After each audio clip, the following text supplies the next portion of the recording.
Ok, colega, entonces comenzamos con día número 4, parte número 1, compresores. ¿Ya? Hoy día vamos a analizar entonces todo lo que corresponde a los compresores herméticos alternativos monofásicos, ya algunas de sus características constructivas, aplicaciones en circuitos eléctricos y vamos a clasificarlos dependiendo, ¿cierto?, de algunos criterios. Así que dicho eso, comenzamos. Acá está. Bueno, ¿por qué elegí dentro de del curso Buenas Prácticas, ¿cierto?, los compresores herméticos alternativos monofásicos? Eso es básicamente, como ustedes pueden observar ahí, ya debe ser uno de los compresores mayormente presentes en el mercado, ya que lo podemos encontrar en refrigeradores domésticos, ya en equipos de refrigeración comercial de baja capacidad, como conservadoras, ¿ya?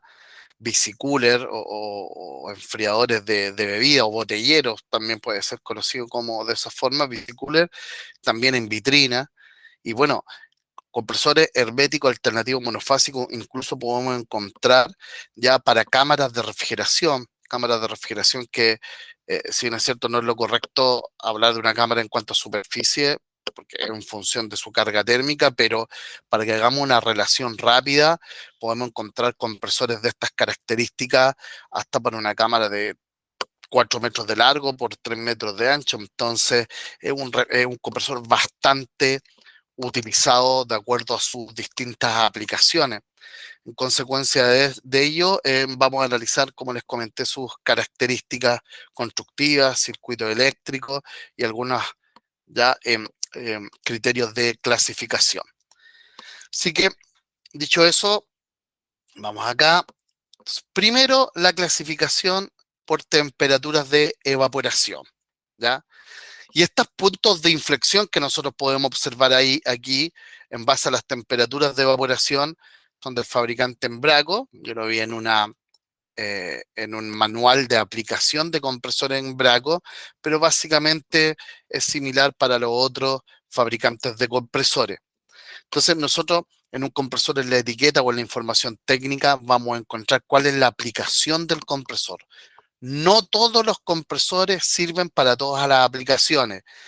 Hay compresores que trabajan en ciertas temperaturas de evaporación y eso está de acuerdo a su rango o a sus límites de aplicación.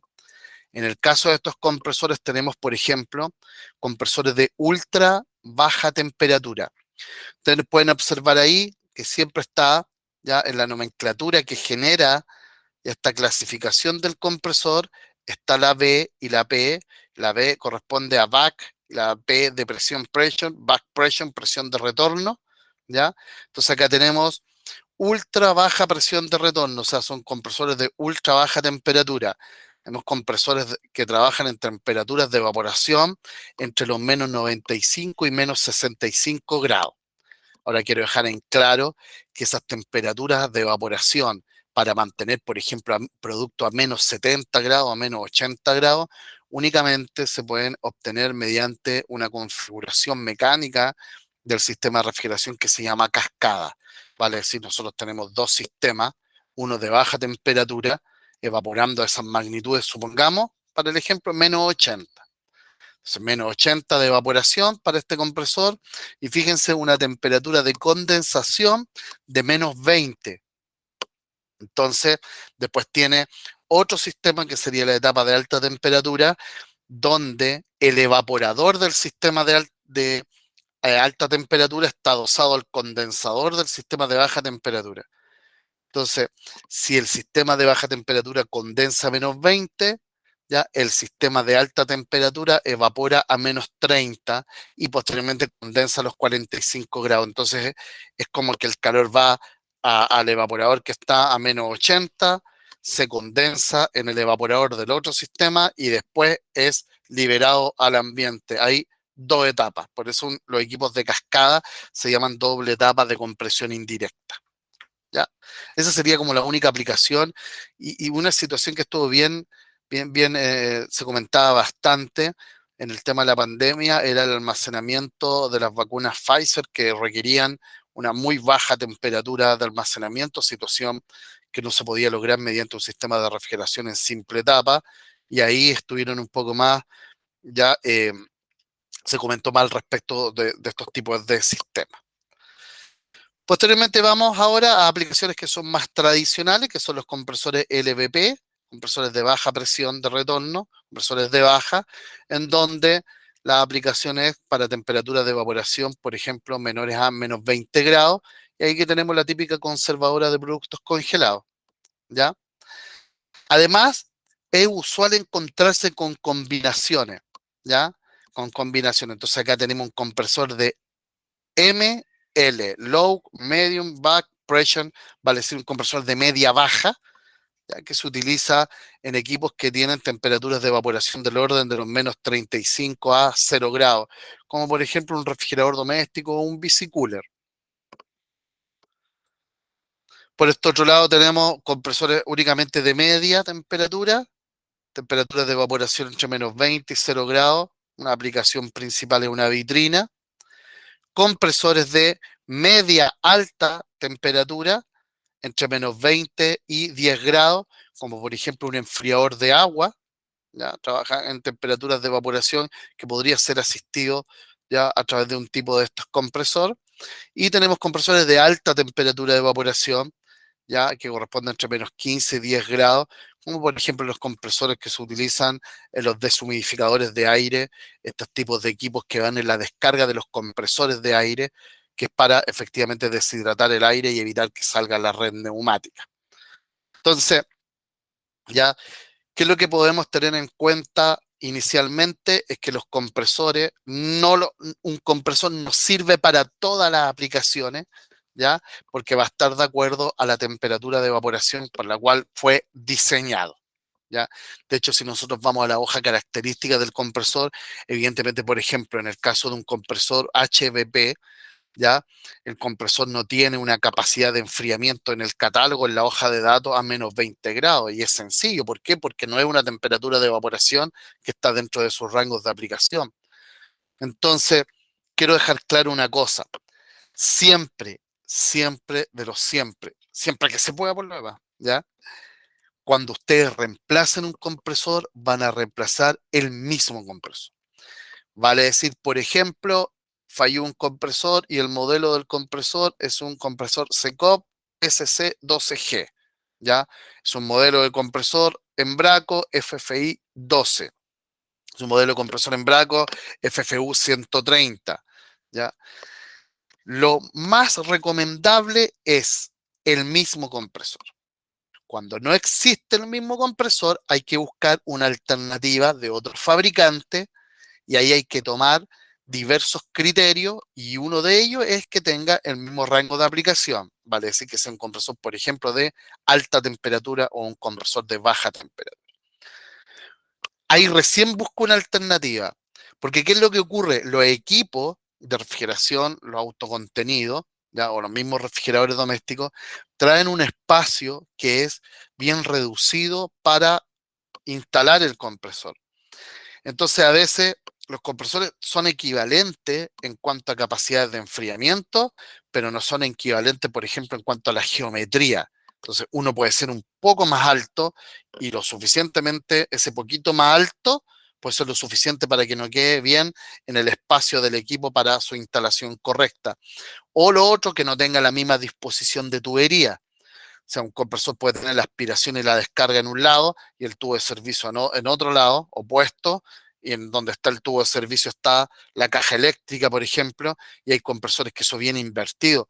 Entonces hay una serie ya de problemas que nos podemos encontrar en terreno, producto de que no tienen la misma geometría, las mismas características constructivas, incluso a pesar de tener el mismo rango de aplicación, por ejemplo, y generar la misma capacidad de enfriamiento. Entonces, cuando exista en el mercado el mismo compresor, ya, de que ustedes que falló y que van a reemplazar, ese es el que deben adquirir. ¿Y por qué se lo digo? Porque a veces dicen, no, este compresor, ¿cuánto cuesta? Ejemplo, 150.000 pesos. Pero mira, ¿sabes qué? Ya tengo esta alternativa, ya está el compresor original, pero está esta alternativa y vale 80. Resulta que la alternativa, por ejemplo, no cabía o tenía la tubería en el otro sentido y el espacio es tan pequeño que no permite generar una geometría nueva de tubería, etcétera. O sea, pueden complicarse, ya puede complicarse la instalación y una vez que ustedes sueldan el compresor, ya no tiene garantía. O sea, ya no te lo van a devolver por el dinero, por ejemplo, porque es un compresor que ya está utilizado. Entonces yo siempre recomiendo, si vamos a sustituir un compresor, que sea por el mismo compresor. ¿Cuándo no lo vamos a hacer y hay que investigar y hay que indagar? Ya es cuando nos llama un cliente y me dice, ¿saben qué? Hay que sustituir este compresor, se me está quemando cada 4 meses, ¿ya? O cada 5 meses se quema el compresor.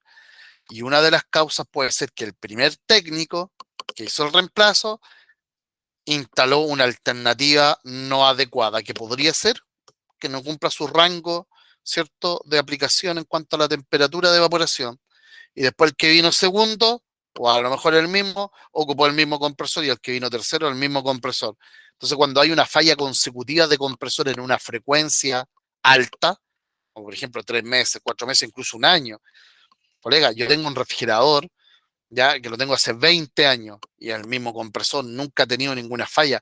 La verdad que la calidad de los compresores no es para que duren un año. O sea, si dura un año o falla consecutivamente es porque se ejecutó una instalación, un procedimiento de servicio incorrecto. Entonces ahí nosotros tenemos que indagar si realmente el compresor que está puesto es el compresor original. Y ahí es bastante difícil. Podemos ver por el modelo del equipo, ya averiguar con el fabricante o ¿ya? Yo siempre les recomiendo que cuando ustedes trabajan, tienen que tener una bitácora en la cual voy a reparar un equipo, el equipo está el modelo, lleva tal compresor. Y van generando su propia base de datos para tener alguna referencia en el momento que en un equipo, por ejemplo, ocurra esto, que tenga un compresor que el que no corresponde. O en caso contrario, tienen que en una máquina de iguales características, ver cuál es el compresor original. O sea, la situación no es fácil, pero si se basan en el mismo compresor que lo han cambiado 3 veces y que dura 4 meses, ¿cuál creen ustedes que va a ser el resultado de este nuevo compresor? La falla. Caso contrario, si el compresor original, ya van a sustituirlo por el mismo compresor si está en el mercado. Si no está en el mercado, se debe buscar una alternativa en base a distintos criterios y uno de ellos es la rango de funcionamiento o aplicación. Colegas, tenemos el rango de funcionamiento como un criterio, una característica de los compresores. Lo segundo viene ya el par o el torque de arranque. ¿Qué es el torque, colega, de arranque de un compresor? Es la capacidad que tiene el compresor para vencer la fuerza que se opone al movimiento en el arranque del compresor, ¿ya? Y resulta que en base a esa característica, existen compresores que son de bajo par de arranque o bajo torque de arranque y alto torque de arranque.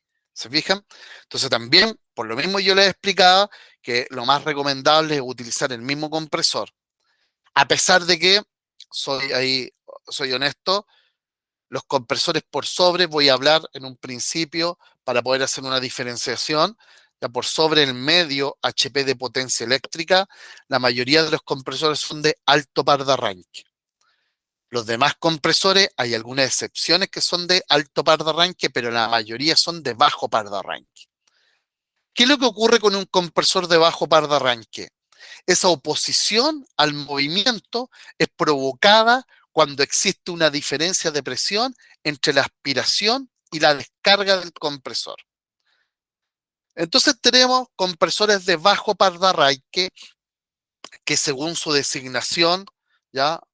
O por sus siglas en inglés, va a aparecer LST en la placa característica del compresor, ¿ya? Y LST significa Low Starting Torque, o sea, un compresor de bajo par de arranque. Los compresores de bajo par de arranque pueden partir si, solo si, la presión de aspiración del compresor es igual que la presión de descarga, ¿ya? Y eso se logra únicamente en equipos que tienen como dispositivo de expansión un tubo capilar. ¿ya? Como el ejemplo que analizamos el día martes. Entonces, vamos a recordarnos de ese ejemplo en donde la presión del sector de alta era 155 psi y la presión del sector de baja era 14 psi.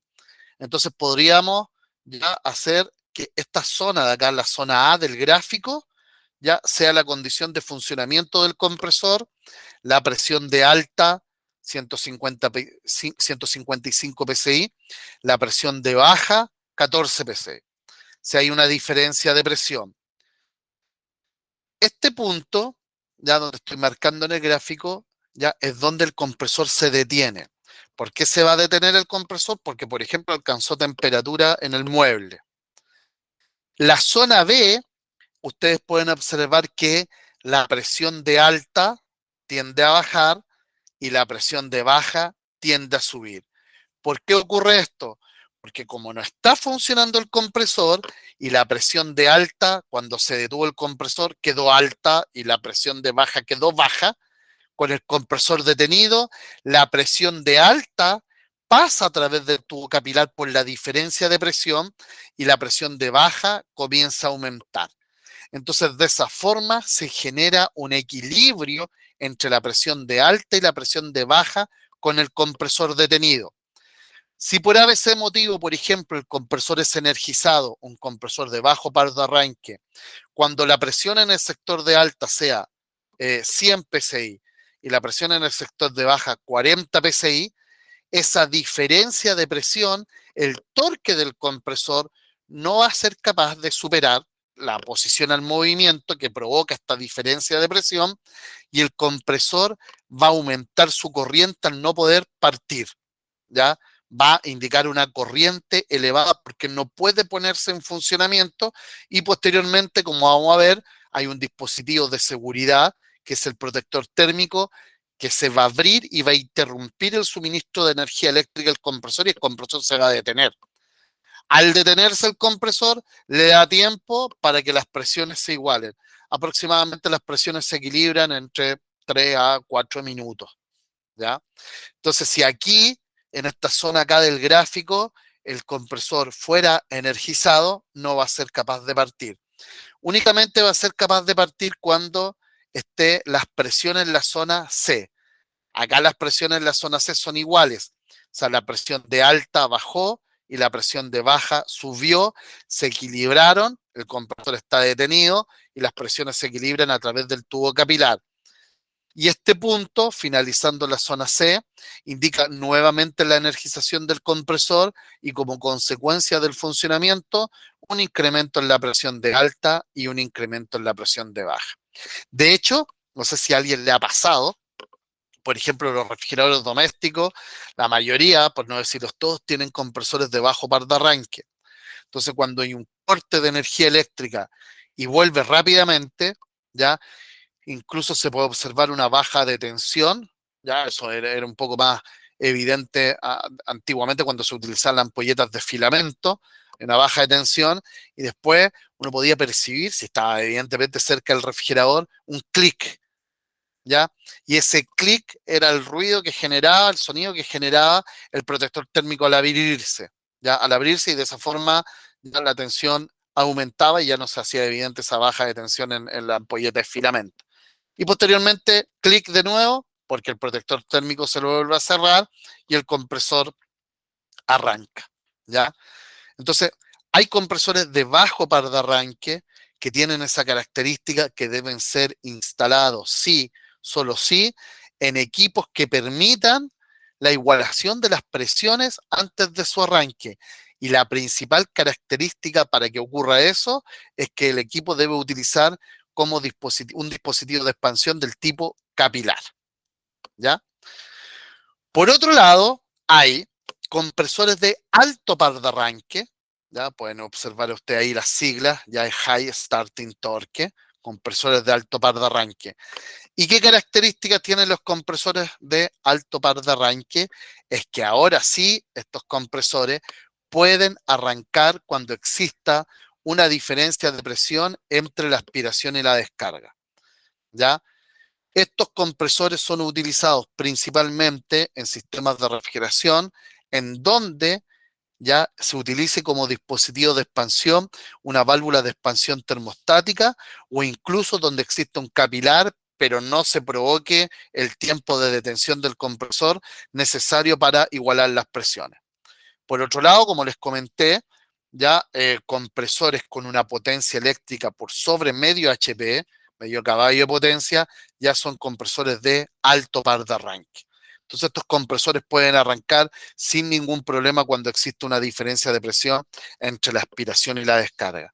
Si necesitan, sí, solo sí, los compresores de alto par de arranque, el circuito eléctrico del compresor está dotado de un capacitor de arranque que mejora el torque en el arranque del compresor y generaría y provocaría que este compresor pueda partir con esas diferencias de presión.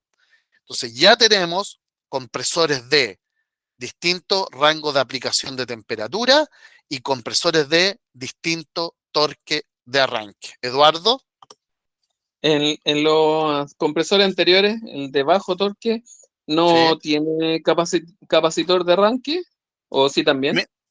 Sí, que el compresor tenga capacitor de arranque no necesariamente significa que el compresor de alto torque de arranque. Sin embargo, un compresor de alto torque de arranque sí necesita un capacitor de arranque, ¿ya? O sea, hay modelos, no es muy frecuente, sí, hay modelos de compresor de bajo par de arranque que tienen un capacitor de arranque, ¿ya? No es muy frecuente. Sí, todos los modelos que tienen capacitor de, perdón, todos los modelos que son de alto par de arranque utilizan capacitor de arranque. Entonces, la única forma de poder comprobar efectivamente cuál es la característica del torque de arranque del compresor es viendo la placa característica o la misma etiqueta del compresor, que la mayoría de los compresores lo indican. ¿Alguna otra duda, colegas?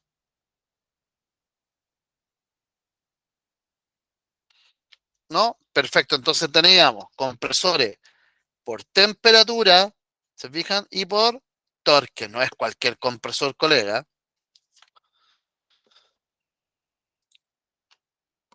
¿Cuáles son los componentes principales de este señor, de este compresor hermético alternativo monofásico? ¿Ya? Primero el motor. Evidentemente, ya el motor. ¿Cuándo se dice que un compresor es hermético? Cuando dentro de esta carcasa, que es inaccesible, una carcasa soldada, sellada de fábrica, en el interior está el motor eléctrico y además ya la mecánica que hace parte del compresor. Yo no sé si ahí se puede observar de forma sencilla, si ustedes pueden ver, pero acá está el rotor y en el rotor está acoplado directamente, el rotor que es el eje cigüeñal, está acoplado el puño de la biela que contiene el pistón acá en la parte superior, ¿ya? Entonces, dentro de esto, de esta carcasa sellada de fábrica, se encuentra el motor y también la parte mecánica que forma, ¿cierto? Que es el compresor. Posteriormente, todos los compresores, ¿ya? Producto de que el motor está conformado por dos bobinas, la bobina de arranque y la bobina de trabajo, todos los compresores tienen un relé de arranque. Ahora, el relé de arranque está de acuerdo a la aplicación del compresor, a la potencia eléctrica e incluso al torque del compresor. Y desde ese punto de vista, entonces tenemos relé amperimétrico, que es este, relé del tipo PTC, ¿ya? Que PTC significa coeficiente de temperatura positivo, y los compresores por sobre medio HP de potencia eléctrica, ¿ya? Utilizan este relé que corresponde al relé voltimétrico. Por otro lado, también todos los compresores pueden tener, ¿ya? Eh, o todos los compresores tienen un protector térmico, que puede ser un protector térmico de conexión directa, por ejemplo, un protector térmico conocido como protector térmico de tambor, por ejemplo, coloquialmente, que va conectado al compresor a través de un conector, no directamente en el borne de conexión, o incluso hay compresores que tienen el protector térmico interno, ¿ya? Pero todos los compresores tienen un protector térmico. Y posteriormente están los capacitores, porque dependiendo de la configuración eléctrica del compresor, no utilizan ningún capacitor, utilizan únicamente un capacitor que se llama capacitor permanente o capacitor de trabajo, utilizan un capacitor de arranque o capacitor de partida, o pueden utilizar ambos capacitores en una configuración que se llama capacitor de trabajo, capacitor de partida. En realidad se llama capacitor Star RAM CSR, o sea que se utiliza los dos capacitores, ¿ya? Y que principalmente esa configuración eléctrica es para compresores de mayor potencia eléctrica, por ejemplo, por sobre medio HP, en conjunto de un relé voltimétrico. Entonces, básicamente estos son todos los componentes eléctricos que conforman el circuito eléctrico propio de un compresor hermético alternativo monofásico, ¿ya? Depende entonces de la característica del compresor, es qué componente utiliza en cuanto al relé de arranque, qué tipo de protector térmico, si utiliza o no utiliza capacitores. Esas configuraciones eléctricas las vamos a analizar entonces ahora, ¿ya? Vamos a comenzar viendo las bobinas, ¿ya? Yo no sé si acá se puede observar bien, pero hay una diferencia, ¿ya? Entre la bobina de trabajo y la bobina de, esa es la bobina de trabajo, ¿ya? Y la bobina de partida, ¿ya? Y la diferencia se radica en ya la variación del conductor del alambre que está conformado la bobina. Ya, si yo retrocedo acá. La bobina de partida tiene una mayor resistencia eléctrica del alambre que la bobina de trabajo. De hecho, en base nosotros a esa condición es que podemos identificar la bobina de partida y la bobina de trabajo, porque la bobina de partida tiene una mayor resistencia. ¿Por qué un motor tiene dos bobinas? ¿Ya? Resulta que la bobina de partida, esto es independiente, por ejemplo, colegas, si el compresor tiene ya alto par de arranque. Si tiene alto par de arranque, necesita la bobina de partida que sea energizada en el arranque.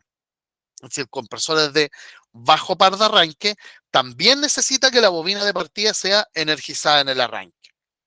¿Ya? Entonces, independiente si el compresor es de bajo torque de arranque o alto torque de arranque, siempre necesita que en el arranque, ¿ya? La bobina de partida sea energizada. Entonces, la bobina de partida es la encargada o la responsable, en conjunto a la bobina de trabajo, de poner en movimiento el compresor. Pero una vez que el compresor arranca, la bobina de partida es desenergizada. Entonces, ¿quién es el encargado de energizar y desenergizar la bobina de partida en cada nuevo arranque? El relé de arranque, que puede ser del tipo relé amperimétrico, del tipo PTC o relé voltimétrico. Posteriormente, la bobina responsable del funcionamiento continuo del compresor es la bobina de trabajo. Entonces, bobina de trabajo no puede sacar ya del reposo al compresor, viene la bobina de partida energizada, se pone en funcionamiento, la bobina de partida es desenergizada, la bobina de trabajo la encargada del funcionamiento continuo, ¿ya? La bobina de trabajo por sí sola, ¿ya? A pesar de que puede hacer un compresor de alto par de arranque, es incapaz de poner en movimiento el compresor. Entonces tenemos un motor que está conformado por dos bobinas donde la diferencia, ya para nosotros como técnicos, para poder identificarla, una es mediante la medición de la resistencia, ya, de cada bobina, en donde la resistencia de la bobina de partida es mayor que la resistencia de la bobina de trabajo. De hecho, ya aquí podemos observar, aquí tenemos los tres bornes de conexión, ¿ya? Los tres bornes de conexión de un compresor hermético alternativo monofásico. Esos tres bornes de conexión son identificados por intermedio de una letra, ¿ya? Entonces, entre C, ya, entre C y R está la bobina de trabajo. Entre C y S está la bobina de partida. Entonces, el borne R significa por su sigla en inglés RAM, pero hay alguna literatura técnica en donde ustedes van a encontrar ya el nombre de la bobina de trabajo, ya como bobina permanente, bobina de marcha o bobina principal.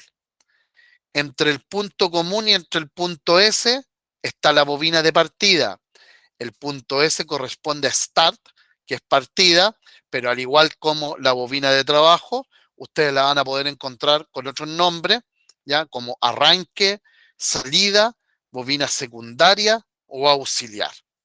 Y el punto C corresponde al punto común y aquí no tiene otro nombre, simplemente es común. Entonces yo voy basándome en la siguiente situación, que la resistencia entre el punto C y S es mayor, ¿ya?, que la resistencia entre el punto C y R. Por lo cual, cuando yo realizo una medición, ¿ya?, a través de la medición de la resistencia, yo puedo identificar qué bobina es. A mí, colega, no me gusta mucho hablar de situaciones absolutas, ¿ya? Pero hablo de casi absoluta, en donde se fijan que aquí se forma un triángulo, ¿ya? Un triángulo. Si yo estoy viendo únicamente los bornes de conexión del compresor, posteriormente cuando añadimos los componentes eléctricos, ahí también podemos ya identificar cuál punto es cuál. De hecho, hay compresores que vienen en la tapa de la conexión eléctrica, indica ya cuál es cada borne de conexión, ¿ya? Pero así, si yo mirara esto, ya los bornes de conexión del compresor, sin nada más, sin ningún componente eléctrico, sin la tapa, sin ninguna otra información técnica, la mayoría de la mayoría de la mayoría de las veces, por no decir todas porque no me gusta hacer, puede haber alguna variación, ¿ya? El, la punta del triángulo es el punto común, ¿ya? Y después vamos a ver que en el punto común es donde se conecta el protector térmico. Entonces, considerando eso, si yo tomo una medición, sé que el punto común es la punta del triángulo y mido la resistencia con respecto al superior izquierdo y mido la resistencia con respecto al superior derecho, el que me entregue el mayor valor de resistencia va a ser ya el punto en donde va a estar ubicado con respecto al común la bobina de partida. Y el que mida ya la menor resistencia va a ser la bobina de trabajo. Posteriormente, cuando yo mido entre estos dos puntos, lo que voy a encontrar es un valor resistivo similar a la resistencia de la bobina de trabajo y la bobina de partida. Y esto tiene mucha coherencia, producto de que si yo mido entre el punto R y el punto S, las dos bobinas, vale decir la bobina de trabajo y la bobina de partida, van a quedar dispuestas en serie y la resistencia en serie se suman. Por lo cual acá voy a tener un valor similar a la resistencia de la bobina de trabajo con respecto a la bobina de partida. ¿Ya? Eso es una forma de poder identificarla, además de la existencia de la información, como les dije, la información técnica del compresor. Hay algunos que traen en la tapa de la caja eléctrica ya del compresor, hay algunos incluso que traen una especie de empaquetadura con la caja eléctrica, que ahí también viene esa información técnica y a través de la conexión de los componentes eléctricos del compresor también podemos observar cuál punto es cuál, ¿ya? Ahora, ¿cómo lo vamos a probar? Porque, ¿qué pasa si, ya, por ejemplo, entre C y R tengo un valor de resistencia que es 10 ohm, ¿ya? Y esta es pregunta para ustedes. Y entre C y S tengo 0 ohm. O sea, es 0 ohm en la bobina de partida. ¿Qué es lo que ocurriría ahí, colega? ¿Cuál es el problema? Si existe un problema, ¿qué creen ustedes? Vuelvo a repetir, ¿qué pasa si entre C y S la resistencia es 0 ohm? Eduardo, Que estaría malo en realidad, ya, pero porque ¿cuál es el problema? ah, eh, chuta, déjeme seguir pensando. 0 ohm, colegas, Leonel, Se quemó la bobina. Ya, Luis,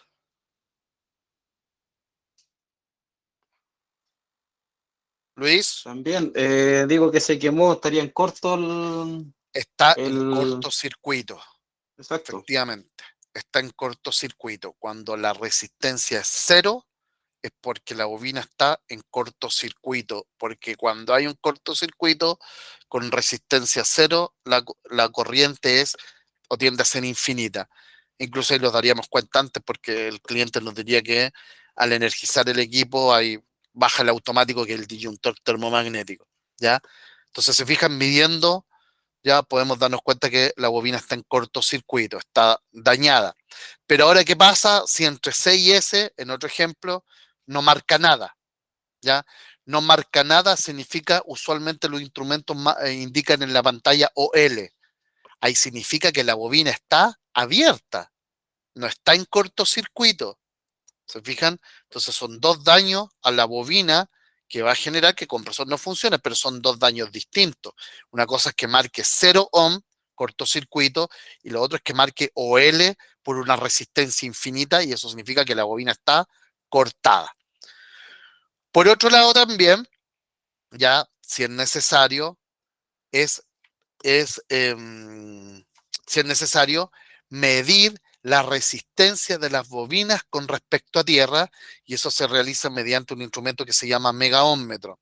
Ya les voy a mostrar después una ficha técnica donde el fabricante Embraco indica cuáles son los valores que podemos obtener de resistencia con respecto a tierra. ¿Para qué? Para evaluar que el compresor no esté aterrizado. ¿Ya? Siempre es destacable que la instalación de la tierra de seguridad en los equipos frigoríficos es muy importante, puesto que si existe una liberación, ¿cierto?, de corriente a masa y no, a la carcasa y no está aterrizado el equipo, la mayoría de los equipos tienen ya unas bases plásticas, por lo cual van a estar aislados y si alguien lo toca, se va a electrocutar, tiene un peligro de electrocución. ¿Ya? ¿Qué se puede hacer también? Por ahí les voy a mostrar porque es bastante interesante. Se puede poner una lámpara en serie. Si la lámpara enciende es porque la resistencia es baja con respecto a la carcasa, o en lo posible se puede utilizar, como les comenté anteriormente, el megaómetro con una tensión de prueba de 500 volts. ¿Ya? Entonces ahí está lo importante de poder utilizar un instrumento, que es cosa que yo le he tratado de transmitir, en donde hay que medir. ¿Ya? Entonces, muchas veces los colegas no miden la resistencia de las bobinas, no miden con respecto a tierra, la situación puede ser compleja porque diagnostican un funcionamiento incorrecto en cuanto no es el compresor, sino que es, por ejemplo, el relé de arranque. Leonel, Con el multímetro a veces también se puede descartar, se mide entre la bobina y la tierra, midiendo la resistencia, el ohmiaje y también nos puede marcar claro, una fuga. claro, pero eso es cuando ya es Es la grande, fuga grande, exactamente. claro. No cuando ha perdido algo de aislación el motor, ya es cuando está 100% aterrizado. Hay que tener Ha, ojo con ha eso. pasado, Claro, profe, clientes que le funciona y en algunos momentos le corta el automático y no marca a tierra normal, o sea, si uno midiera continuidad no marca, pero al subirle, al medir resistencia, al poner un rango alto, ahí sí se refleja. exactamente, sí. Lo otro que Fuga con- le iba a decir, colega, vaya, se me olvidó. Perdón. No me acuerdo ahí lo que le iba a comentar. Era de medir. em, bueno, eso, ahí después me voy a acordar. ¿Ya? Me voy a acordar el megaómetro, cae el diferencial. Ya, perdón, tuve un lapso. Le iba a comentar que hay casos en donde marca cortocircuito el compresor. ¿Ya? ¿Saben por qué? Porque él tiene agua interiormente. ¿Ya? Tiene agua o bota el diferencial porque hay humedad en el interior. Lo que pasa es que estos son los bornes de conexión externos e internamente están los bornes de conexión del motor a estos bornes de conexión externos. Entonces, si el aceite está húmedo, podría ser que bote el diferencial Sí, evidentemente en las casas, generalmente en las casas o en los negocios hay diferenciales, ¿ya? En ese caso, ya producto de esa fuga que va a tener por derivado de la humedad. Ya por eso es tan importante posteriormente realizar los procedimientos correctos. Y alguien puede decir, Germán, ¿cómo puede entrar agua? Claro que sí puede entrar agua. ¿Y saben por qué? Es por no medir, ¿ya?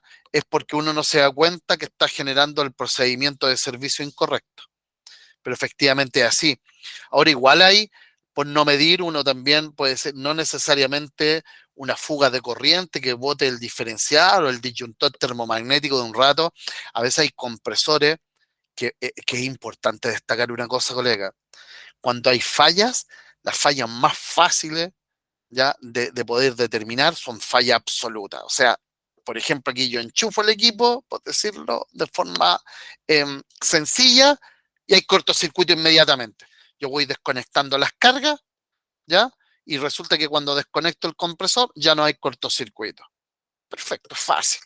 Pero cuando hay cortocircuito o caídas de protecciones de forma aleatoria, o sea, a veces ese equipo ya bota el automático, lo estoy diciendo de forma coloquial, como podrían decirlo los clientes. A veces me bota el automático. Vaya, y uno no sabe si es el equipo que presenta el problema. Hay compresores que trabajan y en algún momento se tienden a atascar, o incluso ha pasado casos que, claro, resulta que, por ejemplo, tienen un disyuntor termomagnético, la capacidad de la casa son 15 amperes. Resulta que pusieron un negocio en la casa, un almacén, ¿ya?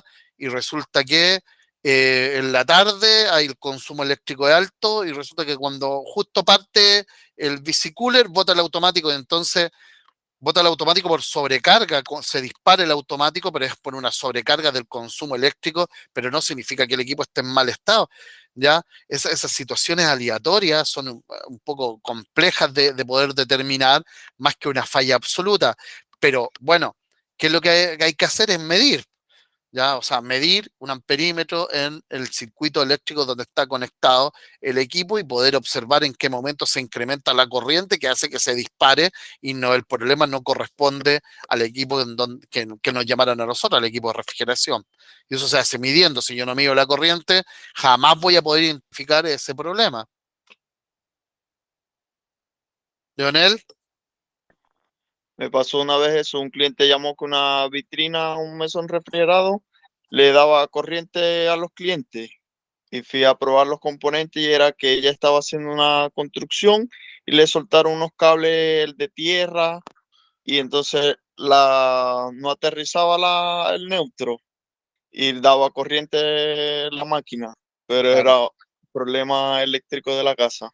Claro, y generalmente lo almacenan de casa, todo digo generalmente porque quizás no siempre es así, pero tienden a crecer de forma, ¿cierto? No de la misma manera que el circuito eléctrico, que requieran el circuito eléctrico, se empiezan a poner máquinas, las conservadoras, cortadores de fiambre y otros tipos de máquinas que hacen que el circuito eléctrico que fue diseñado para domicilio esté totalmente sobrecargado.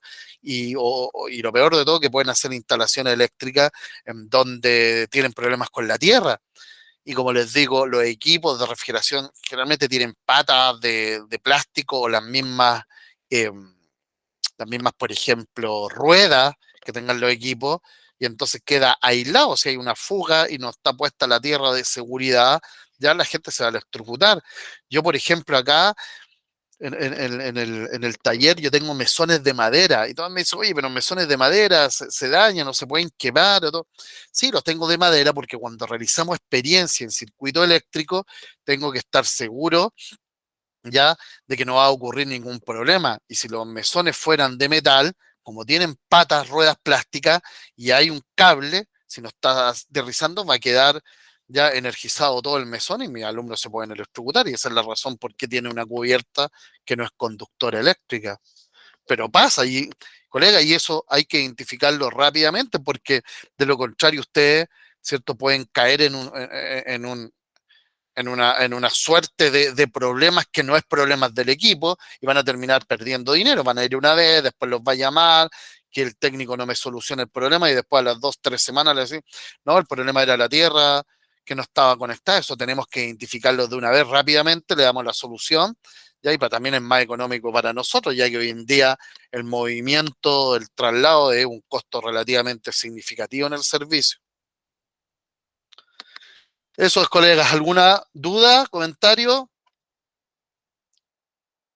¿Pasamos a los relés, colegas? Entonces ya sabemos que los compresores tienen ciertas características, no sirven para todas las aplicaciones. Temperatura, torque de arranque.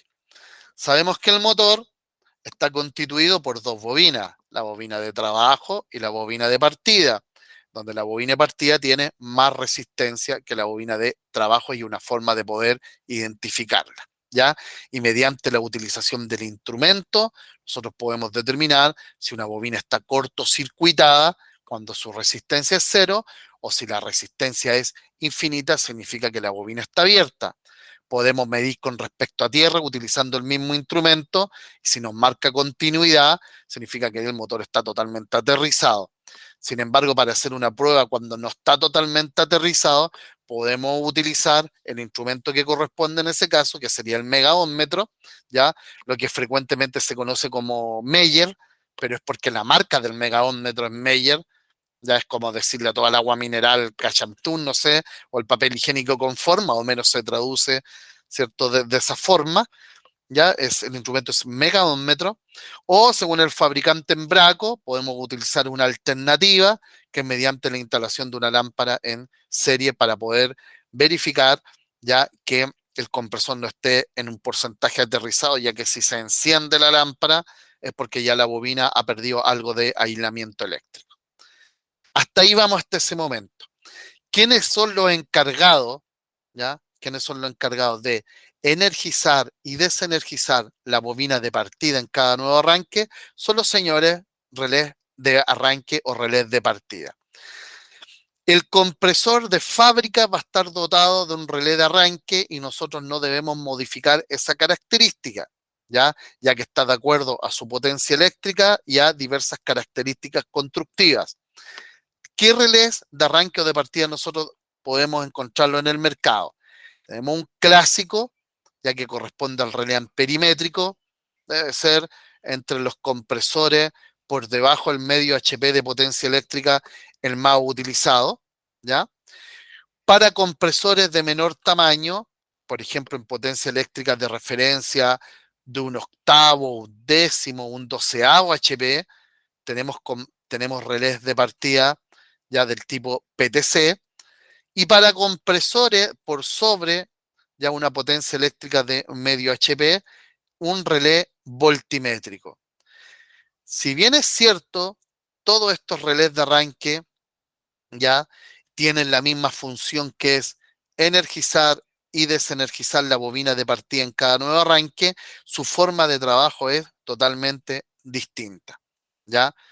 El relé PTC, como vamos a observar, es un semiconductor que tiene coeficiente de temperatura positivo.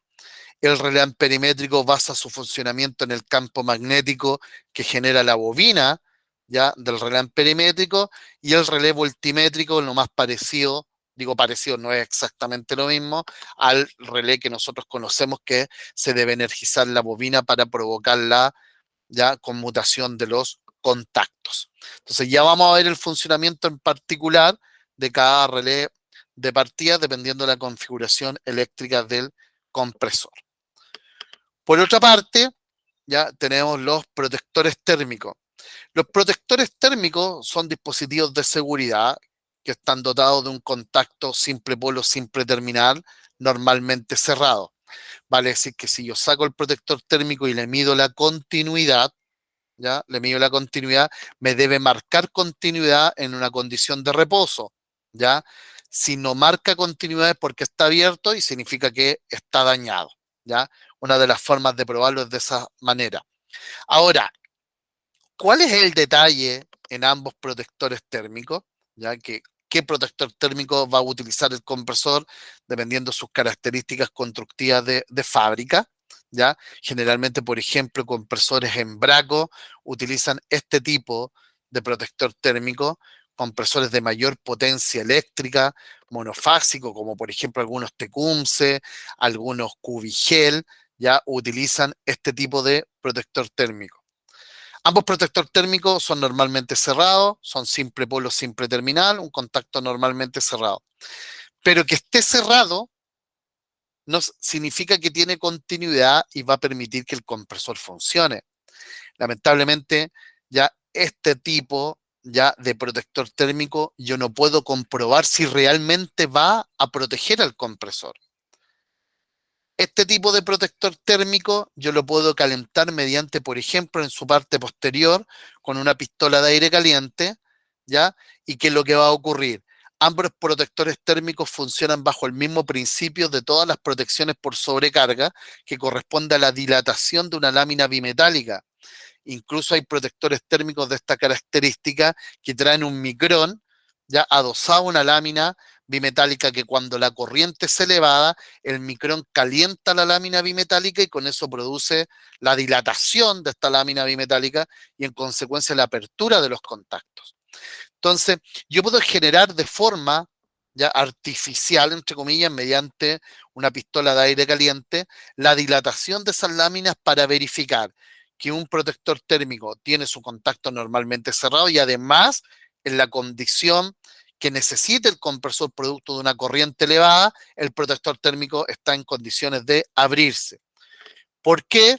Porque a veces, por múltiples conmutaciones por el tiempo, como todos los contactos eléctricos se van dañando y pueden quedar carbonizados y soldados, ¿ya? Y entonces, efectivamente, va a marcar continuidad, pero no va a proteger al compresor cuando la corriente sea elevada. Yo he tratado de probar de la misma forma este tipo de protector térmico, pero la verdad que no he tenido ningún buen resultado. Ya incluso se tiende a dañar el plástico que protege la lámina bimetálica internamente. Entonces, ¿cuál es una de las formas que a mí ya me quedaría como probar el protector térmico?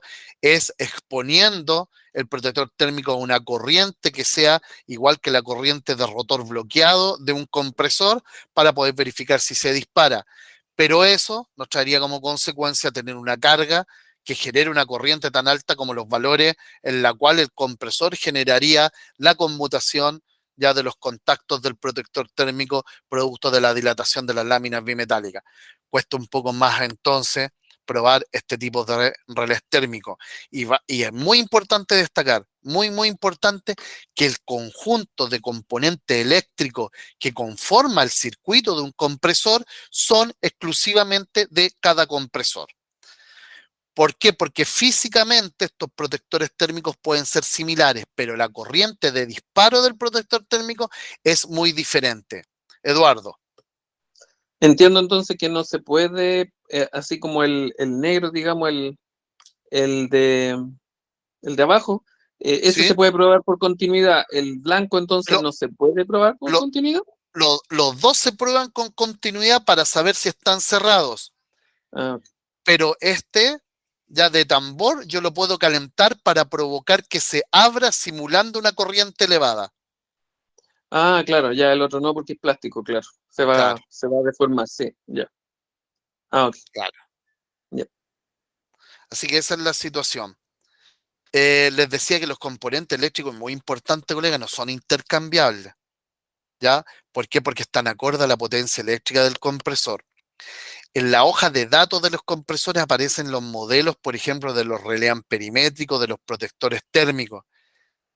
Y si bien es cierto, yo digo que no son intercambiables, pero en algunos casos el fabricante utiliza el mismo protector térmico para dos modelos de compresores similares. Ahí sí se puede, pero no, oye, encontré este protector térmico, me sirve para cualquiera, porque ¿qué ocurre si, por ejemplo, ya tomando como referencia la potencia eléctrica de un compresor, yo pongo un protector térmico de un compresor de mm, eh, un tercio HP, lo pongo en un compresor de un sexto HP?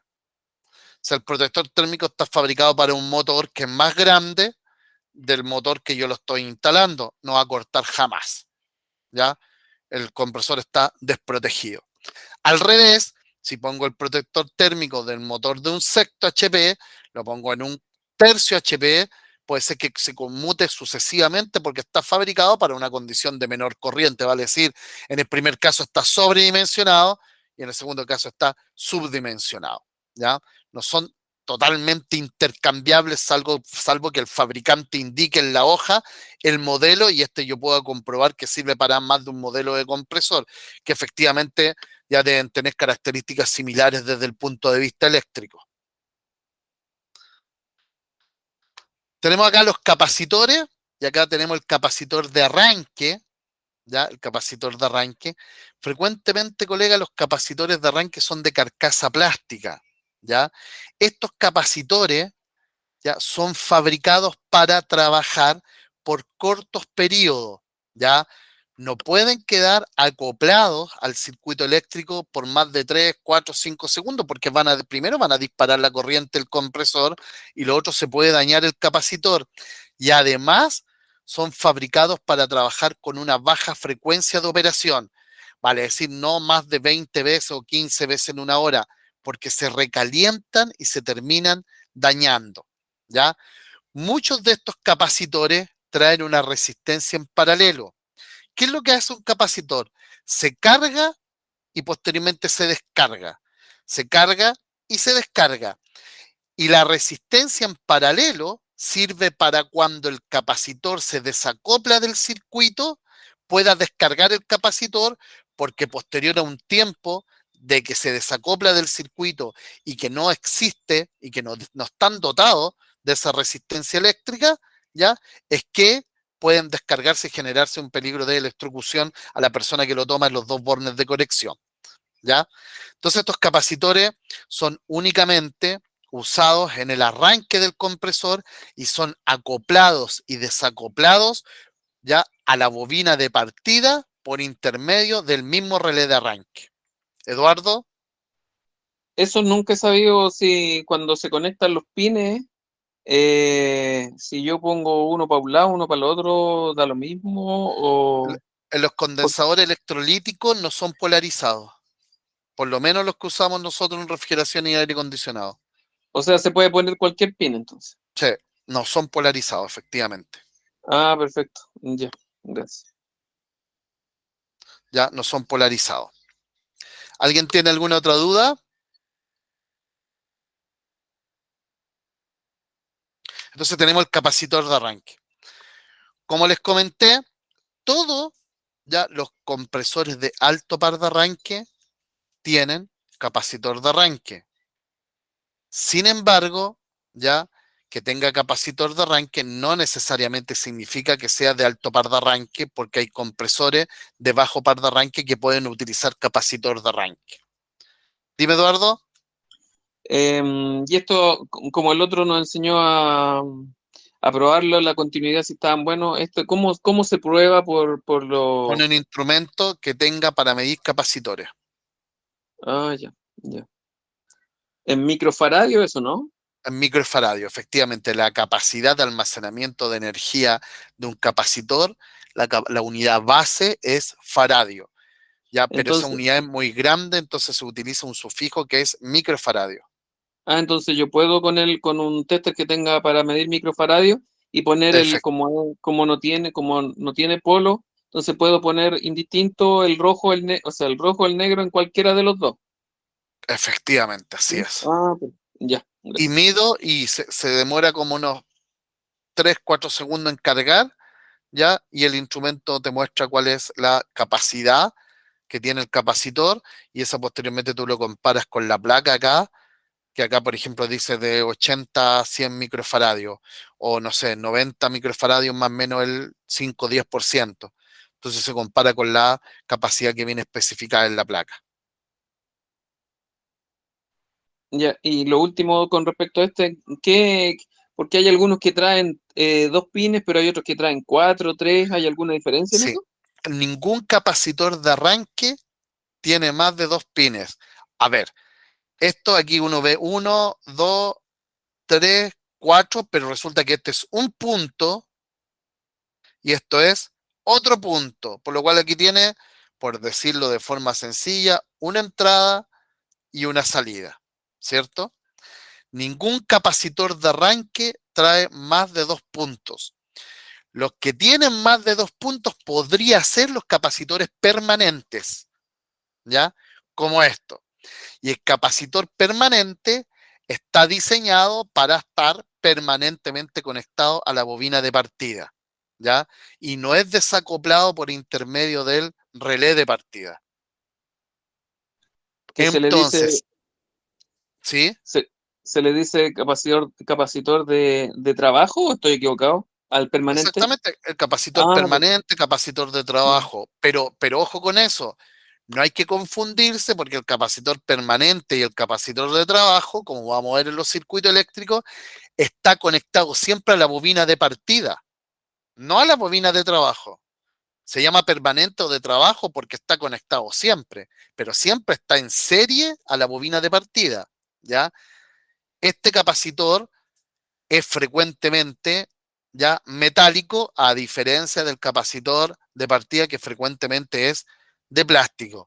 Este capacitor no trae una resistencia en paralelo en sus bornes de conexión, el otro capacitor sí podría traerlo, ¿ya? Este capacitor está fabricado para trabajar de forma constante, ya intercalado en serie a la bobina de partida, el otro capacitor no. Si están los dos capacitores, este capacitor va a tener una menor capacidad que el capacitor de partida, ¿ya? En este caso, por ejemplo, aquí está más, y se prueba de la misma forma, y aquí nosotros podemos observar cuál es la capacidad de este capacitor, que es 30 microfaradios, más o menos el 5%. Ahora tu pregunta, ¿qué es lo que ocurre? Resulta que hay capacitores que se utilizan en aire acondicionado, ¿ya? En aire acondicionado, donde el compresor no es hermético alternativo monofásico, sino que es un compresor hermético rotativo monofásico. Y el compresor hermético rotativo monofásico utiliza una configuración eléctrica que se llama permanente split capacitor, PSC. Y ese capacitor para el compresor, que es de características similares al que ustedes están observando, ¿ya? En algunas ocasiones, algunos fabricantes utilizan un capacitor que es doble. Vale decir que tiene una entrada y dos salidas. Y cada salida tiene distinta capacitancia con respecto a la entrada. De esa forma utiliza un solo capacitor en donde la capacitancia mayor es para el compresor y la capacitancia menor se utiliza para el ventilador de la unidad exterior. Pero pasa con este capacitor y no con el capacitor de arranque. Ah, ya, ya, ahí como que claro, por eso en algunos, bueno, pero de hecho alcancé a mirar en algunos equipos que justamente tenía una letrita por lo que estaba diciendo usted, po, que va con el ventilador, que va Claro. con el O sea, compresor. todas las unidades exteriores, colegas de los equipos on-off de aire acondicionado split, utilizan dos capacitores. Un capacitor es para el compresor y otro capacitor es para el ventilador, ¿ya? De la unidad exterior. Pero hay casos en fabricantes en donde ponen un solo capacitor, que Sí. tiene una entrada y dos salidas, y cada salida con distinta capacitancia con respecto a la entrada, dependiendo si es para el compresor la mayor y la menor es para el ventilador. Aquí podemos observar, colega, entonces cuando están los dos, que este es metálico, funcionamiento continuo, de menor capacidad, ya en microfaradio con respecto al capacitor de partida, geometría redonda u ovalada, generalmente los ventiladores monofásicos de mayor tamaño traen una geometría ovalada. Este es plástico, puede traer una resistencia en paralelo para la descarga, no todos lo traen, por lo cual siempre que ustedes hacen servicio, con mucho cuidado, tienen que desconectar el capacitor y juntar las dos puntas para poder cortocircuitarlo. A veces no hay forma de ver si traen ya resistencia o no, porque esto viene acá tapado con un sello a presión. Entonces igual toman mucho cuidado, lo sacan y lo descargan antes de intervenir. Su funcionamiento es temporal, debe ser acoplado y desacoplado a la bobina de partida en cada nuevo arranque por intermedio del relé de arranque. Es de baja frecuencia de funcionamiento, no más de 20 veces, 15 veces en una hora, de lo contrario se va a dañar. Es de mayor capacidad con respecto al capacitor permanente y su geometría generalmente es redonda, ¿ya? Y acá incluso podemos observar que aparece, dice Start Capacitor, vale decir, acá el fabricante lo dice que es un capacitor de arranque. No alcanza a observar si acá en la figura, en la imagen, qué capacitancia tiene. Así que básicamente esos son los dos capacitores que nos vamos a encontrar nosotros en la configuración eléctrica de estos compresores monofásicos. Llegó el momento del circuito eléctrico. ¿Ya? Sí, alcanzamos a analizar este, colega. Este circuito eléctrico, fíjense bien acá, ¿ya? Este circuito eléctrico es para un compresor LST, vale decir, bajo par de arranque. Y se llama RSIR. Así lo van a encontrar ustedes en la información técnica, que es Resistance Start Induction RAM. Y acá tenemos el relé amperimétrico. Aquí hay este circuito eléctrico que tengo acá yo, o lo que quisiera hacer, es como se llama, diagrama, ¿ya? Es de funcionamiento, ¿ya?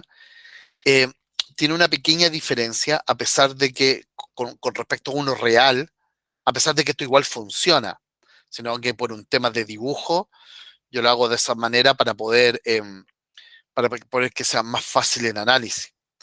Pero esto que está acá es el termostato.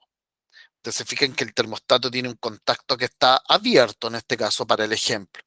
Y generalmente el termostato va conectado a la línea que va al común, ya, del compresor, no a la línea que va al relé amperimétrico. Sin embargo, esto igual funciona, ¿ya? Poniendo el termostato en este punto, interviniendo la línea, porque aquí puedo intervenir la fase o el neutro.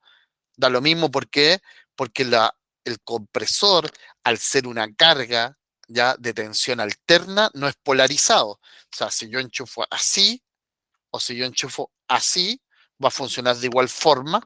Entonces, en una de las condiciones, al no intercalar el termostato en la línea de común del compresor, ¿ya? Igual podría estar interviniendo la fase y no el neutro, dependiendo en qué condición fue instalado el enchufe. Así que funcionalmente es irrelevante. Yo lo instalo de esa forma para que podamos seguir de manera más sencilla el circuito eléctrico.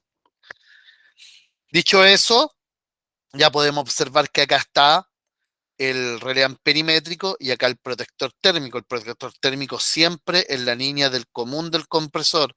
De hecho, este protector térmico aquí ustedes pueden observar que está la conexión, ¿ya?, del compresor, ¿ya? Y acá viene la línea, ¿cierto?, que va al punto común. Colega, yo les voy a compartir como anexo, ¿ya?, como anexo a esta información, les voy a compartir unos videos que hice yo de conexión eléctrica de compresores. Lo que sí, me van a perdonar un poco porque no está muy bien, o sea, la imagen está bien, pero podría haber estado un poquito más ordenado el video. Solamente perdóname eso, pero funcionalmente están correctos los videos y se los voy a compartir también de forma privada, como hemos estado compartiendo ya las grabaciones de esta clase. Porque ahí, ¿cierto? Indico cómo ya conectar el relé amperimétrico, si está mal conectado, por ejemplo, como nosotros podemos darnos cuenta, y eso evidentemente es midiendo cuánto mide la corriente, pero ahí yo hago un ejemplo y pongo el instrumento y muestro que la corriente es elevada. Así que también les voy a compartir esa información. Tienen una cantidad de material, colega, para divertirse el fin de semana. Así, impresionante. Continúo, ¿ya? ¿Qué tenemos entonces del relé amperimétrico? Tiene un funcionamiento electromecánico y tiene un par de contactos normalmente abiertos en su posición de reposo. Entonces acá, si ustedes se fijan, estos contactos están abiertos. La bobina, acá, la bobina del relé amperimétrico va en serie a la bobina de trabajo. Entonces, si yo sigo la bobina, aquí está el conector, ya, del relé amperimétrico, que sería ese, lo que conecto en este punto donde está el cursor, el láser, sería ese punto. Entonces, si yo sigo la bobina la bobina sale por este punto y este es el punto que va conectado al punto R. Entonces, bajo ese concepto es que yo también podría identificar los bornes de conexión del compresor si tengo claro el funcionamiento de un relé amperimétrico. ¿Ya? Entonces, la bobina en serie la bobina del relé amperimétrico en serie a la bobina de trabajo del compresor. ¿Ya? ¿Y qué es lo que ocurre entonces? Estamos acá. El termostato está abierto, ¿ya? Si ustedes observan acá, hay una bifurcación a los contactos normalmente abiertos y la salida de los contactos normalmente abiertos va a la bobina de partida. Esto que está aquí, donde están los contactos, internamente está en el relé en esta zona de acá. Acá tiene contenido ya los contactos. ¿Ya? Acá tiene contenido los contactos que se abren o se cierran en consecuencia según los siguientes eventos. Cuando se cierra el termostato, porque subió la temperatura del mueble, ¿ya? Voy a tomar esta línea de acá, va directamente al punto común, de hecho ya estaba conectada directamente al punto común, y al cerrarse los contactos del termostato, fíjense bien, viene por acá, llega aquí, ¿ya? Ingresa la bobina del relé amperimétrico, se va a la bobina de trabajo. Y vamos a detenerme ahí, porque esto pasa muy rápido, fracciones de segundo. Como la bobina de trabajo es incapaz de poner en funcionamiento el compresor, la corriente aumenta, ¿ya? La corriente aumenta. Al aumentar la corriente de la bobina de trabajo, ¿ya? Al aumentar la corriente de la bobina de trabajo, y entendiendo que como la bobina del relé amperimétrico está en serie la bobina de trabajo, a través de la bobina del relé amperimétrico circula la corriente que está consumiendo la bobina de trabajo. Y eso genera, ¿ya? Un campo magnético. Bueno, cada vez que circula una corriente por un conductor genera un campo magnético, solamente que aquí está, ¿cierto? Agrupado en una bobina, por lo cual el campo magnético es mayor. La bobina del relé amperimétrico genera un campo magnético que hace que internamente su núcleo, en la cual está dosado los contactos, suba, por lo cual los contactos del relé amperimétrico se cierran. Y eso genera en consecuencia la energización de la bobina de partida. Al energizarse la bobina de partida, el compresor se pone en movimiento, lo cual resulta en una disminución de la corriente. Al disminuir la corriente que circula a través del relé amperimétrico, ¿ya? Disminuye también el campo magnético que la corriente genera, de tal forma que este no es lo suficientemente alto para mantener atraído el núcleo que contienen los contactos del relé amperimétrico y en consecuencia los contactos se abren, lo cual produce a su vez la desenergización de la bobina de partida. Entonces, básicamente el relé amperimétrico a través del campo magnético que genera su bobina cierra los contactos para poder energizar la bobina de trabajo para que el compresor arranque y producto de la disminución de corriente, el campo magnético disminuye y los contactos se abren, ¿ya?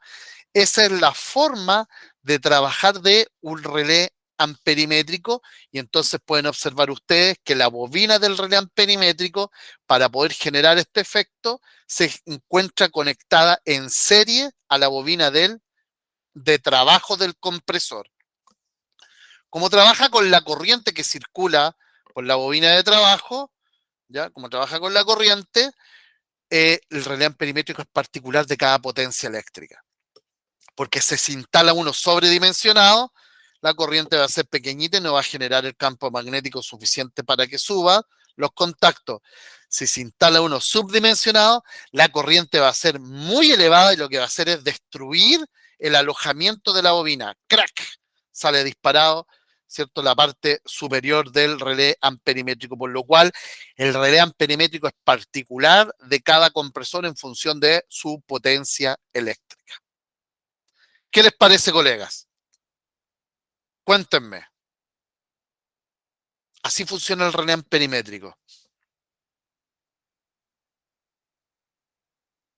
Súper, ¿estamos? Perfecto. Compresores más pequeños, como les comenté, de hecho, también para un compresor de bajo par de arranque. No he visto compresores de alto par de arranque con relé PTC. Ya, pero eso no, vuelvo a repetir, que yo diga que no he visto, no significa que no existan. ¿Ya? Eh, Utilizan compresores pequeños un relé PTC. Compresores de bajo par de arranque y se llama Resistance Star Induction Ramp también. O pueden encontrarla como PTC Star Induction Ramp. ¿Qué particularidad tiene el PTC? Es que el PTC, a diferencia del relé amperimétrico, no tiene contactos. Ya el relé amperimétrico tiene contactos que se abren y se cierran. En este caso, el PTC no tiene contactos porque es un semiconductor. ¿Ya? Es una pastilla de material cerámica que tiene como particularidad que varía su resistencia en función de la temperatura. Cuando comenzaron a utilizarse compresores, ¿ya? Para hidrocarburos, se privilegiaba la utilización de relé PTC por parte de los fabricantes, ya que el relé PTC, al no tener contacto eléctrico, no genera chispa como los relés amperimétricos, ¿ya? Sin embargo, en la actualidad podemos encontrar compresores fabricados para el trabajo con hidrocarburos que utilizan relé amperimétrico, incluso relés voltimétricos. Pero en un inicio, básicamente se privilegiaba por parte de los fabricantes y también porque existían equipos para pequeñas potencias térmicas, la utilización del PTC. ¿Qué es lo que tiene de particular el PTC? Fíjense acá. Misma situación, acá tenemos el termostato, la línea acá pasa directo al común, mismos fundamentos de cierre y apertura del termostato en esta línea, como el caso anterior. Entonces tenemos que acá, termostato ya energiza directamente el punto R. Y del punto R al punto S está el relé PTC. Vale decir que en este caso el relé PTC está en serie a la bobina de partida. El PTC es un semiconductor que que se comporta de la siguiente forma. A medida que aumenta la temperatura, aumenta la resistencia. ¿Ya? También es utilizado, por ejemplo, como sensores para termostato electrónico, pero limitémonos por el momento a este caso. Cuando el PTC está frío, la resistencia va a ser baja.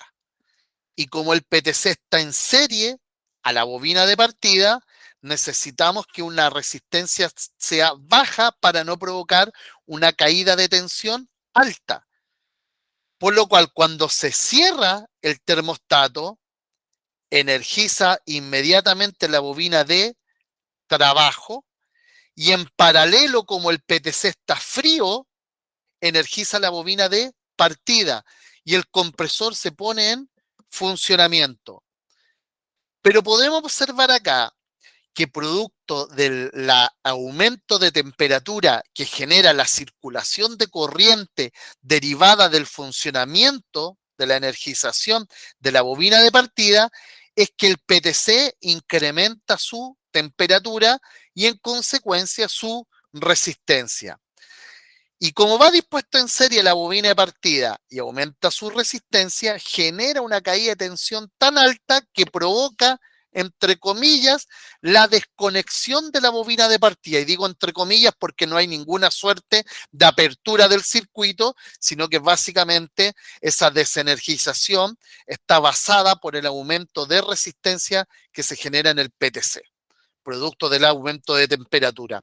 Y de esa forma desacopla la bobina de partida, siendo la responsable del funcionamiento continuo la bobina de trabajo.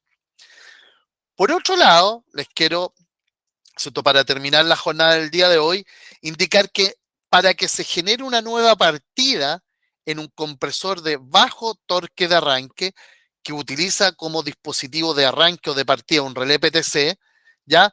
Deben existir dos condiciones. La primera condición, ya habíamos comentado nosotros, que es relativa a que la presión de aspiración sea igual a la presión de descarga, que es la característica principal de los compresores de bajo torque de arranque. Pero la segunda corresponde a que el relé PTC esté frío. Aunque las presiones sean similares, pero si el relé PTC no está frío, ¿ya? La temperatura está alta, que genera una resistencia que evite la energización, ¿ya? De la bobina de partida, el relé, el compresor, bien digo, tampoco va a arrancar porque le falta la bobina de partida para que pueda sacar del reposo al compresor. Entonces, básicamente, en resumen, ya en este caso necesitamos dos condiciones: que las presiones sean iguales entre la aspiración y la descarga, y además el PTC esté frío para no generar una caída de tensión lo suficientemente alta que evite ya la energización de la bobina de partida en el arranque del compresor. Así que, colega, eso ya con el dispositivo de arranque amperimétrico, el dispositivo de arranque del tipo PTC. Cuéntenme, colega, voy a detener acá ya la clase del día de hoy. Nos va a quedar también un saldito pendiente para mañana de compresores, ¿ya? Y cuéntenme hasta el momento si tienen alguna duda, algún comentario. Esto lo deben repasar nuevamente, ya, para poder ir integrando entonces estos conocimientos. Vamos, colegas. Dígame, Leonel. Profe, aquí un tip que me enseñaron a mí hace muchos años cuando uno se conseguía con los compresores desconectados, con el relé PTC, era que siempre cuando el común está abajo, siempre la conexión eléctrica del lado izquierdo o al interior del compresor. Y cuando el común está arriba, Acá. la conexión eléctrica del lado de afuera del compresor o del lado derecho. Cuando Claro. uno a veces se consigue por ahí un compresor, un refrigerador que ya lo ha intervenido otro y lo dejan todo suelto, Claro. hay un tip para los compañeros que van comenzando. Claro. Bueno, pero como les comentaba yo, la mayoría de las veces, por decir un 99%, es así. Cuando el punto común está en el triángulo de la parte de abajo, vamos a retroceder, porque esto es para todo, independiente si es con PTC en realidad perimétrico o voltimétrico. No, me pasé. Acá. Cuando el común está abajo, acá, ya casi siempre, como lo dice Leonel, ¿ya? Y de hecho yo he probado en 10 compresores y siempre ha sido eso, menos en uno que en un Tecunce, ¿ya? Por eso te digo, hay excepciones, pero muy pocas veces ha pasado. Cuando el común está abajo, el superior izquierdo es el trabajo, ¿ya? Cuando la punta del triángulo está arriba, el inferior derecho es el trabajo, ya que es lo mismo que está refiriéndose Leonel para poder realizar la conexión del relé PTC, ya que el relé PTC, ya, a diferencia quizás del relé amperimétrico, el relé amperimétrico es más claro en cuanto a los puntos que yo debo conectar. De hecho, tengo acá en este caso un solo punto de conexión, porque el otro punto de conexión va al protector térmico, pero en el caso efectivamente del relé PTC, se instala ya de esta forma, tendría esta zona de acá y esta zona de acá, que estos terminales son lo mismo, esos dos son lo mismo, y esos dos son los mismos, y el relé PTC se encuentra acá en el centro, que es una pastilla de material cerámico. Ya, entonces, claro, ¿cómo poder saber en qué punto va conectado la otra línea? ¿Ya? Es bueno, yo puedo medir la resistencia, ¿ya? Y también mediante esta regla casi casi que se cumple siempre, ya el punto de trabajo está cuando la punta del triángulo está abajo en el superior izquierdo, cuando la punta del triángulo está arriba está en el inferior derecho, ¿ya? Pero como les digo, me ha funcionado casi siempre, salvo ese compresor ya Tecumseh. Así que eso, muchas gracias, Leonel, por el aporte. Mis colegas, ¿alguna otra duda? ¿Comentarios para cerrar? ¿Están ahí todavía? ¿Sí? Perfecto. Muchas gracias. ¿Ya? Muchas gracias, Jordan. Y vamos a quedar después. Jordan, vamos a conectar los que realizan el curso de refrigeración comercial. Realizamos todas estas pruebas, colegas, probamos compresor por compresor, con relé amperimétrico, relé PTC, relé voltimétrico, hacemos todas las pruebas posibles, conectamos mal a propósito, ya para poder comprobar cómo se comporta la corriente cuando yo conecto mal, conectamos capacitores dañados también a propósito, etcétera, todo, para darnos cuenta cuál va a ser el comportamiento, ya si un componente está dañado o si realizamos una conexión incorrecta desde el punto de vista eléctrico. Así que eso, mis colegas, muchas gracias. Nos vemos mañana entonces en este mismo ya canal, como siempre mañana